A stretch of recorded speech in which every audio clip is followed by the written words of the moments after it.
good morning and welcome. Yes, we're back. We had a week off because, well, we'll talk more about that later why we had a week off, because we were gallivanting round the world. But we're back here, but a little bit different this morning. I'm live from the studio. Nick is coming live from Westminster. We found out in a little while why Nick is live in Westminster, up at the Cracker Sparrows. Yes, there to report from Westminster, talking on the breakfast show, telling us about why he's there, what he's doing, and the excitement that comes later on today for Nick. But if you've come back and joined us, welcome. Streaming live to LinkedIn, Twitter, Facebook, and of course YouTube as well. And it's great to have new followers, new listeners, and new viewers. And if you're an existing, welcome back for another breakfast show. Nick, good morning. Welcome live in Westminster. Why are you there? Why did you Good morning, mate. Great to be back. Right, it feels like a long time since we've last done the show. A week off after our birthday. A week off. What a great event that was, the birthday show. Here I am in Westminster. I'm at a conference this morning, the Guild of Property Professionals conference in the QE2 Centre, opposite Westminster Abbey. Yeah, hold on. Just don't know if you see it through the window. Yes, we can just up a little bit. Yep. There we go. Look at that. It's Westminster Abbey. Live from the QE2 Centre here in Westminster. If anyone of note walks past the window, I'll let you know. We'll collar them perhaps for an impromptu interview. And I can just smell the coffee is starting to brew. So looking forward to, it's good to get out. I'm looking forward to seeing what a local-ish conference is like after 2 years of, 2 years of a lack of big events. You went to a big event, didn't you, mate? I did, yeah. Last week, I was at a big event. Went all the way over to Barcelona, and exciting it was as well. So we had a week in Barcelona supporting one of the businesses I'm involved with at a event called Mobile World Congress. It's the biggest kind of tech mobile show this side of Las Vegas. And I was there supporting a business on the startup stand. So Great Britain had a number of small to medium-sized enterprises, young startups in an area called 4 years from now. And what it is there, you're there to build relationships and find ways of seeking possible investment and funding and talking to all those investors and funders about your idea or your product or your service. So we had a great week, very, very busy, 61,000 people footfall through the door over the 5 days. Super busy. All the big tech companies that were there, Microsoft through to your big mobile providers like Vodafone, T-Mobile. So very, very vibrant. It was very controlled in Spain. Everything was masked up. You couldn't get in the building without ID checks and making sure you're wearing the right attire, masks and stuff like that. But it was a good event. Hard work, though. It was literally 12-hour days. Didn't see much of Barcelona. So, yeah, but it was great to get back out there and be part of the real world rather than being through a camera, through a screen every day. Must be a real shift in the dynamics at the event. Right? So, and what I'm expecting today, lovely humans interacting, but it all comes at a cost, right? That's the subject for today's show, is the cost of doing business. Can't be cheap to get yourself and the team over to Barcelona to set up a stand at an exhibition or a conference. And it's just one of many costs of doing business, and they all seem to be rising, right? Some costs financial, other costs physical. How did you fare, mate, in and out of Barcelona? Yeah, I mean, look, there's a cost to obviously travel, cost of getting there, the flights, the hotel for the week, food, all that type of stuff does add up. But you hope, you keep your fingers crossed that investment is well worthwhile. But of course, that's the physical cost to being there, the cost of traveling, etc. But as I found out, there's potentially another cost to it as well. I come back on Friday morning or late Thursday night. And on Tuesday this week, I tested positive for COVID. So I am stuck at home. I know the rules say now, actually, you can do whatever you like. You can go out, but morally, that's not right. So I'm kind of, that's it. The next week, I will follow my own morals, my own rules, and I will stay at home. And I had to sort of move all my meetings back onto the virtual platform rather than face to face. I had a number of bookings in this week. So that is a cost of getting back out there in the real world. But I suppose for most of us, potentially a cost, we are prepared to take.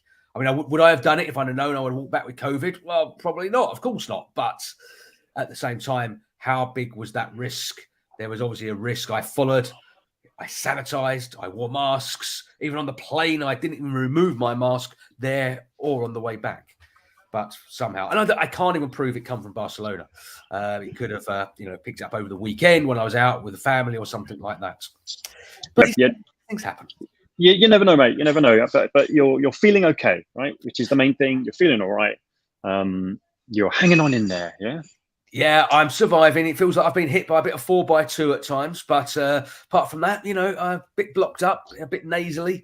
But yeah, I will survive. It just means that, unfortunately, when I had things in the diary and hoping to get out and meet people, I've had to say, really sorry, it's not going to happen this week. Yeah, and it's one of those. It generally, okay. So last 2 years, we've not been allowed to do many things.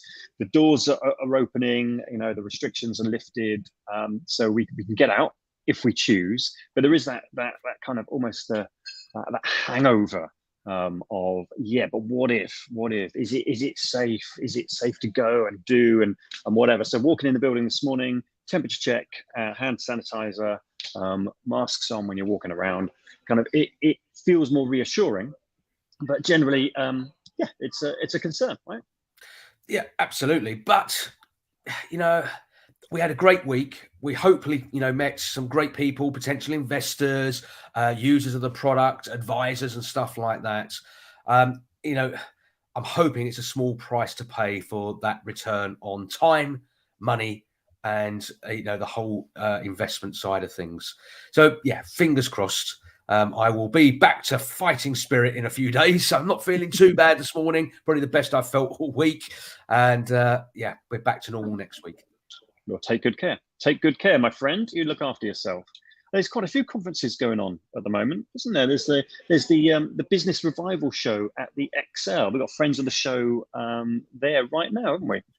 We have, yeah. James Barr from Fortified IT is a friend of the show, a friend of both yourself and I, Nick, and he's there. And I was meant to be there today, going to see him and supporting him, but sadly, I just couldn't. I can't get there.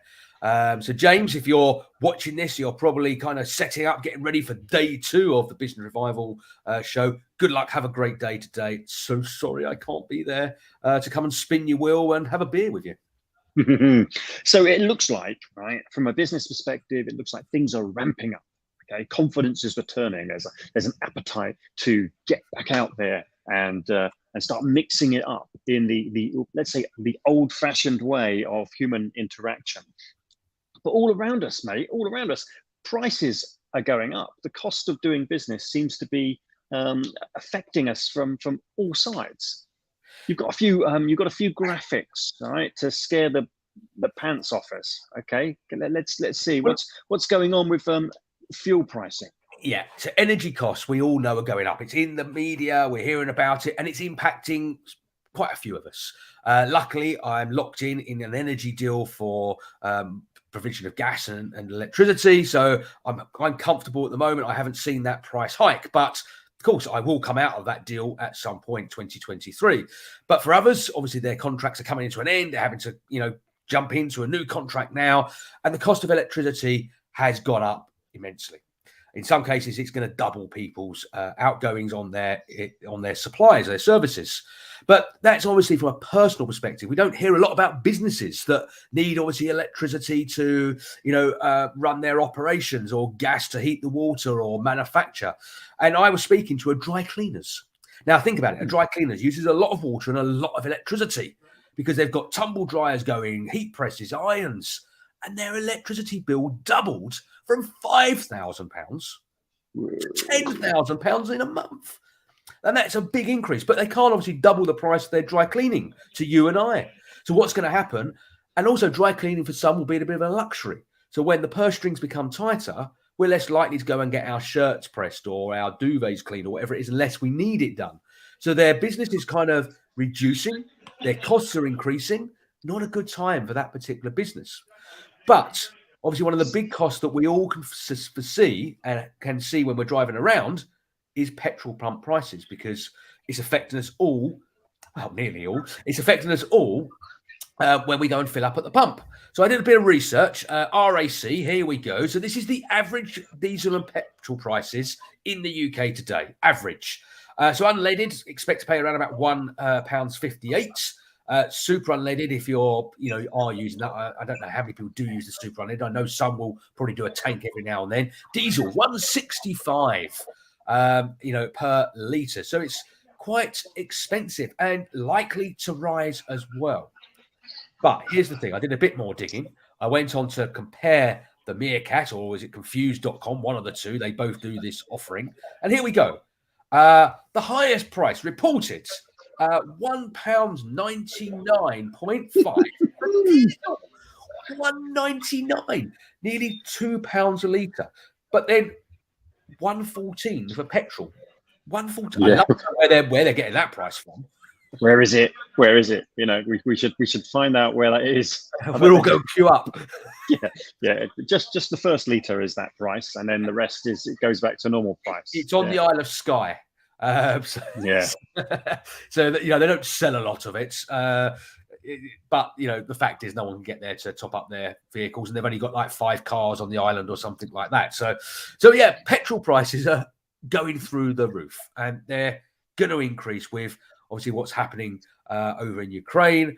We are going to see with Russia, Ukraine, and potentially cutting the gas supplies, oil prices per barrel increasing, the highest for, I think, in nearly 2 decades now. We're up to, it's getting expensive. So be prepared, petrol prices will go up. But that means us as business owners, we're absorb some of that cost. But if we've got vehicles on the road, servicing, traveling, logistics, there's a good chance prices will increase. Inflation's increasing them. Costs are going to go up for everybody in every walk of life. Yeah, so the big question is, right, so it's pretty straightforward. All the costs are going up. Okay, cost of living, cost of travel, all your fuel, your power. Are you as a business courageous enough to put your prices up? Or are you kind of feeling, well, as soon as I put my prices up, there's so much competition out there, I'm just going to have to swallow all of these costs? And at what point does your business, if that's the case, become far less profitable? I think one of the downsides, right, we're coming out of 2 years of tough times for a lot of businesses. So they'll be grabbing whatever opportunities they can. And then suddenly the profit margin's being squeezed because all of the costs are going up. It'd be great to hear from you. Are you putting the prices up? Is April going to be, start the new financial year, going to be your opportunity to increase your prices? I don't think any clients will be surprised if your prices go up. But us as business owners, we want to deliver great value. So we tend to be the last people to kind of want to put our prices up because we're lovely business owners. How about you, mate? I know you put your prices up a while ago. I haven't, but the more I travel around, I guess I'm going to have to. Yeah, I mean, my cost of doing business hasn't really increased apart from the travel. So if I'm having to travel, then that cost will be bared by the customer. Typically, as part of my agreement, what I would say to them, I charge my travel back to you directly. I don't profiteer out the travel costs and stuff like that. So, if it's going to cost me, to get on a train, the cost of a train. Actually, Nick, what's the cost of a train ticket? You went to Westminster today. How much did you pay? Okay, so from Chelmsford to Liverpool Street, price currently is £32.60. Okay. Unless you want to go first class, right? That's I know they've gone up, or I think they've gone up. If you're doing that every day, that's a chunk of money. But the occasional trip into Liverpool Street, £32.60, and then you got the tube on top. And then at some point, I'm going to have to buy a cup of coffee, which is about 20 quid in London. It's free. You're at the expo. You'll get it all free at the conference. I'll drink as much as I can. Yeah. Freshly brewed. So yeah, going back to that. So 32.60 train cost. So if I was working with a client, I would just basically expense that cost across to them. But my cost for me and the business hasn't gone up at this stage. I don't need to increase that cost as of today or absorb any cost. But as most of our guests will know who watch this on a regular basis, I did invest in an electric car last year. So these petrol price increases I'm not seeing at the moment, which is a good thing. I'm not filling up at the forecourt, and my electricity costs haven't gone up, so I'm still paying the same cost to charge my car at home as I was as well. So the impact to me hasn't been as great compared to what other people are experiencing. However, charging out on the infrastructure network, for example, the electric charging stations around the country, the costs there have gone up, and you're seeing 50p per kilowatt, 60p per kilowatt hour, which is quite a big increase because it was 25 and 30p, so almost double. So it doesn't matter where you are or what you're doing. You're in quite a fortunate position, but still you're going to see some increases. Regular fan of the show, James O'Rourke, he's put a price increase in place for May so far, accepted by his clients as a necessary action, and quite rightly so. The worry is if things continue to rise, we're going to have to put the prices up again. And how's that going to go down? You set a price with a client. How much is it to do this? And if it's a project, you price up your project accordingly. But if you have a long-term client, and then suddenly say, in 6 months' time, I've got to put the price up again. A bit like the electricity prices will probably go up again, 6 months down the road. It's a real challenge on top of very tough times. Yeah, it is a real challenge. I suppose the other question will be, you put your prices up, energy prices are at an all-time high. Let's just assume in the future they come down. They come back down to maybe levels that we are used to. Are you going to cut your prices? Because I bet no one reduces their price. Everyone's going to keep their price up there where it was. So there is this argument, that we don't ever see really price cutting in the respect of, we see sales in the retail outlets and, deals to be had, but no one's going to bring the costs back down. So we're always going to see that inflationary cost going up. BT wrote to me this week and said, we're putting up the price of your broadband. Okay, it's only £3 a month, but it's an increase, and everything is going up and up and up. And, where the cost of living is increasing at the fastest pace I can remember, I can't remember seeing this type of, curve happening so quickly. That's going to impact us all. And in our business life now, most, not all, but there's a large proportion of people working from home. So they're having their heating on a lot more. They're using more electricity, flushing the toilet, using more water and sewage. All these costs are adding up. So if you're working from home, you're impacted just as much as having an office and operating, from an office environment as well. And so if you've got staff, are you paying them more? Are your staff demanding more wage because of their costs going up? Yeah, and I think people will just hunker down and they'll just work from home more. They'll cut the costs that they can cut, and they won't come to the conferences because they'll do the online stuff. And then we'll be going backwards at a time when we should be going forwards. That's my worry. Yeah, absolutely. There is that. I think there's so much at play at the moment. Staff are going to need more money because their costs have gone up, so their pressure's going to be on there. The good, owners of businesses will be respectful of that and do their best to support their team because they need their quality team around them. Without them, the business probably wouldn't work. We all know that people make a business function on a day-to-day basis, such an important part of any business. So there's lots to take into consideration here. One of the things I do want to tap on is about Ukraine. For one of the businesses I'm involved with, we had an app developed, and we used a Ukrainian company called MobiDev. A lot of developers. I think roughly the stats suggest about 65% of app developers come from the Ukrainian area. And we engaged with them about 9 months ago. They worked on developing an app for us, and they got it finished in January this year. But we've still got phase 2 and phase 3 and tweaks and enhancements. And of course, war broke out. So I reached out to them on the day, the conflict started. Really sorry to hear what's happening. Our support is with you, etc. If there's anything we can do, they come back, and they were so appreciative that the thought was there. But they see it as business must go on. I had a message last week saying, "Hi, David, just to let you know, we're streamlining our operations. We're doing our best to be supporting all our customers, including you, during this time of conflict. However, please bear with us. Our messages may be delayed at times. Our response might be delayed at times." And this is the sad thing. They are business owners. They've got customers on a global basis. They're quite a sizable organization, and they're having to run a business, look after their families, and obviously stay safe at the same time. So our thoughts are absolutely with everybody in Ukraine.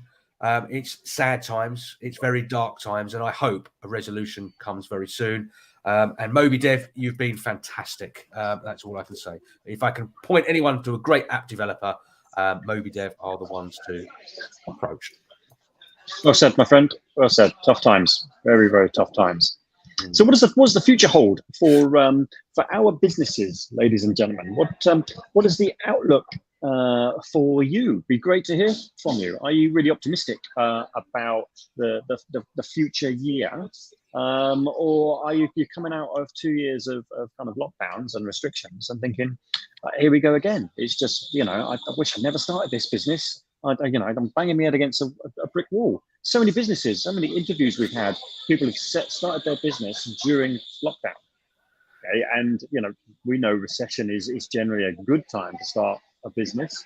But how is it looking for you? Are you coming out of this very long tunnel only to be confronted by another blooming tunnel? Yeah, absolutely. And we've had a number of guests come on the show who are pandemic startups. They've started their business during some of the most challenging times ever faced throughout the world. But, they've gone with it. And of course, if they can get their business up and running during these ultra tough times, then they're going to fly. And those businesses I know, the ones that we've interviewed and spoke with, keep in touch with, and they're doing extremely well. So hats off to them. Well done. But it is tough. So what does the future hold? Well, at some point, I think, we'll get back to a plateau. It will get back to some type of normality, a new normality, and business will start to boom again. Small businesses are hungry. We entrepreneurs, business owners, whether you're a startup, whether you've been established for many years, we're hungry for success. And success is obviously subjective. It's different for everybody, what that success looks like, whether it's driven by money, whether it's driven by fame, whether it's driven by doing something good and being acknowledged for that. We're there for different reasons. But ultimately, all businesses fix a challenge or a problem. And I am confident when that normality starts to come round, slowly but surely, we will see the boom happen again. And I think what it has done is it made us as business owners become much more gelled, support each other a lot more than what we used to. We understand each other much better. We appreciate each other more. So that's where I feel we are. And I feel that the future is very prosperous. We've just got a few more probably tough times to come ahead. But the future looks orange, as Orange used to say.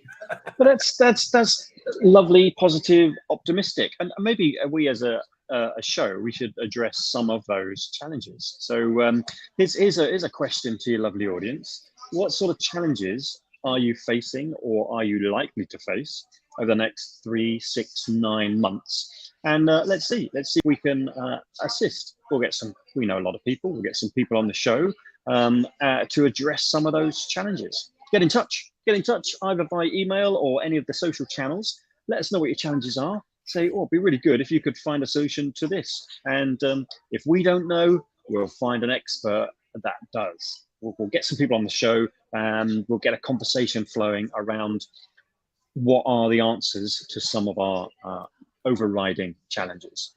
Yeah, absolutely. Yeah. And you can comment in the chat box. You can drop us an email at hello@chatboxproductions.com. We're always there to pick up your emails, read them, and talk about them on the show in the future.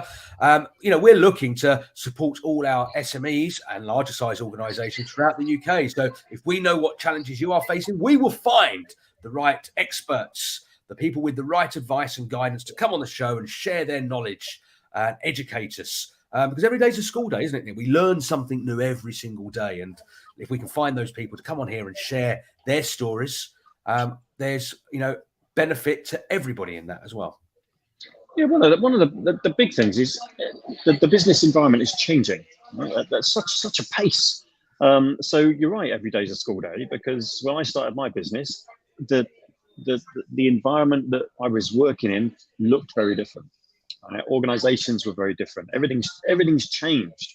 So there are bound to be new and fresh challenges for me as a business and for all of our audience and their businesses. And it would be just great to keep on top of those challenges, share best practice, start those conversations that think, actually, that's a good idea. I've never even thought about it that way before, or this is a new challenge for me. How on earth am I going to cope with that? One example, right? I'm a face-to-face human interaction specialist, work in rooms full of people. Suddenly everything goes online, right? There's a challenge. How do I make that work online? Okay, fortunately, I've overcome that challenge, but there's more challenges coming around every corner. Yeah, absolutely. 100%. Talking of challenges, good morning, Lee Strachan, a friend of the show. Lee had a challenge before the pandemic. You can go back and I can't remember what episode it was when we had a chat with Lee about his challenge becoming, from going from homeless to starting his business, and now runs a successful IT company and built it up over time. Welcome and thank you for joining us this morning, Lee. We'll get you back on the show because actually it would be good to get an update and find out where you're up to. I see lots of stuff going through LinkedIn, and the success is certainly on the cards now, Lee. I can see that. The writing's on the wall that you're doing extremely well. So well done and congratulations. Of course. And just a quick update for Donna. Am I at number 10? Not at the moment. Not at the moment. Although I'm very close to the Houses of Parliament this morning. If I get a chance and if I get the call, can I come and speak to some people in Westminster? I'll pop across the green and have some conversations. I'll even record them for the show. Yeah. But I'm kind of busy at the conference, but we'll see. We'll see if Boris rings. And just let everybody know, Nick's not there on the gunpowder plot either. He's there at a conference, real world, talking to people, meeting people, having great conversations, because events, networking and meetings are back.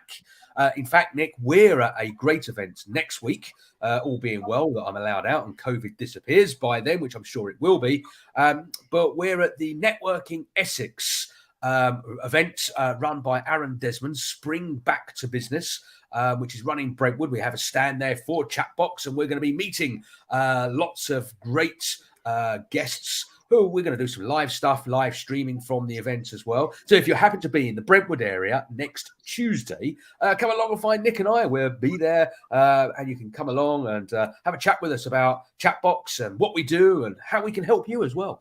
It'd be great to see you. So that's for all business owners who are in the area of Brentwood, who can travel there and come along and have a chat. There's 100+ stands there as well. So it just shows that these events are now selling out. People are coming along.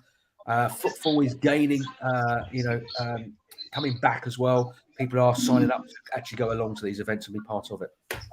Yeah, it'd be great to hear from you. If you're going to an event, if you've been to an event, how was it? Is it good to be back? Were people concerned, or was it kind of open season again? It'd be great to hear your experiences, because it does seem like there's an appetite. The appetite is back. So that's very positive. Yeah. So the cost of doing business was kind of the theme for today's show. Energy price increases, fuel price increases, the impact on COVID has been ongoing over the last 2 years on our business. Going back out there now to events, conferences, expos, can we not afford to be there? Do we need to be there? Or are you going to stay online only and just live in that virtual world? I know some people I've spoken to who don't want to go back out there. They're quite happy doing everything virtually. But is that the way forward? Will that succeed? I think we are going to be in this hybrid world. You need to be able to offer and be part of both. So the cost of doing business is different for us all. But sometimes we need downtime as well, don't we, Nick? We need to kind of realize that we can't be work. Too much work makes Jack a dull boy, or David a dull boy, or Nick a dull boy, as it could be. We need downtime. We need to have time to reflect. We need time to sit back and look at where our business is today, where we're going with it. And I know friends of the show previously have got a retreat coming up. You know a little bit more about this, Nick. I'll pop the flyer up, but tell us more about this.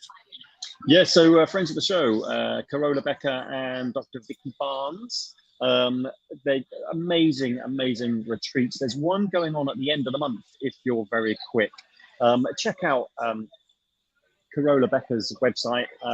There is also a 10-day luxury health and ski retreat going on in Colorado later on in the year. So if you need time to reflect, time to think with positive mindset, get your nutrition right, and escape for a while to just kind of think, what is it about me and my business? What's going to take me forward?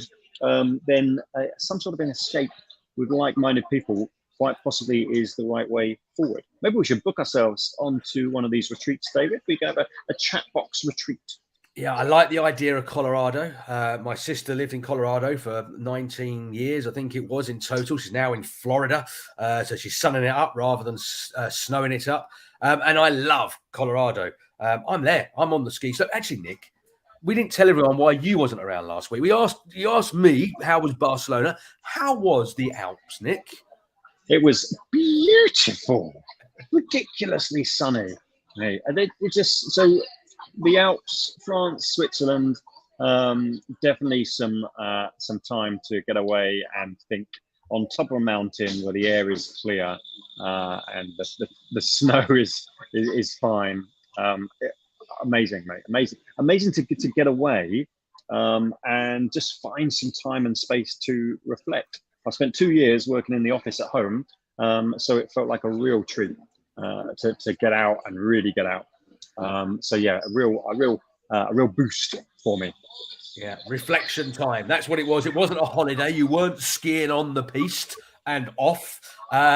You were there to reflect and think about the business. Keith Bucknell, morning, gents. We will be at the networking event for the first time. See you there. Keith, look forward to it. That's the Networking Essex events next Tuesday in Brentwood. So look forward to catching up with you there, Keith. We'd like to know what events you've got coming up as well. You've got an event coming up in the not too distant future. Let us know. We'll shout about it or here or live. Tell the world about it. Doesn't matter. It's localized. Obviously, there's people watching this from, this one coming up next week is in Brentwood. That's not going to work for our guests that will follow us in South Africa or Australia or North America. Of course, they're not going to be able to get to that one. But of course, if you have an event, you want us to shout about it, put some PR, a bit of marketing around it, then let us know about it. If you ever need a great speaker or two, or some hosts for the show, then Nick and I are available. And we love the events in Australia, South Africa, and North America as well. So do reach out. We'd be more than happy to host your events, compare them, and be part of breakfast shows or late night shows and stuff like that as well. We'll get you on here to talk about your event as well. Excellent. Won't be long, mate, before we're on the stage in Vegas at some tech event, just doing the Chatbox live from the stage. How about that? There's an ambition that we both share. It is. Chatbox live on stage at a massive expo, ideally Las Vegas. Yeah, Las Vegas. Here we come, baby. I think that is what they say. Nick, we're coming close to the end of today's show because we've shortened our shows. We used to do an hour, and we're bringing them down to between 35 and 45 minutes, depending on where we are. Obviously, you're in Westminster, and very shortly, I think at 9 o'clock, some around there, that event where you are is going to get busy. Westminster is going to light up, and coffee is going to flow. Conversation is going to be happening. There's going to be lots of great discussions. What are you hoping to get from today, Nick? What is the ambition of today's event? It's a really good question, right? So those people going to networking events, those people going to conferences, have a plan, right? Don't just turn up and wander around aimlessly. Have an agenda, have a plan, know where you're going and why. So yeah, I want to create some new connections. There is a hint that I could be speaking at this event next year. So I want to get a flavor of the sorts of things that are on the audience's minds and the kind of caliber of speakers they've got, the subjects they're going to cover. But for me, it's predominantly a broaden my network in the property sector. Yeah, really looking forward to it. Looking forward to those conversations. Yeah. Well, Nick, you have a great day there. Lots of networking, lots of conversations. What we got here, Laura's just popped into the chat. Morning, everyone. Las Vegas sounds great. From Laura and Luca. Yes, absolutely, it does. And of course, Luca is our mascot. So come and join us when we get the invite to Las Vegas. That'll be great to have you by our side. Something we need to pick up on with you, Laura, about getting our mascot all chat boxed up and ready for our face-to-face stuff in the not too distant future. Nick, I think what we're going to do is we're going to come to the end of today's show. It's been great picking up from Westminster. Great to be back in the hot seats as well after our week off, our birthday the week before. Exciting year ahead. Lots of great conversation to come.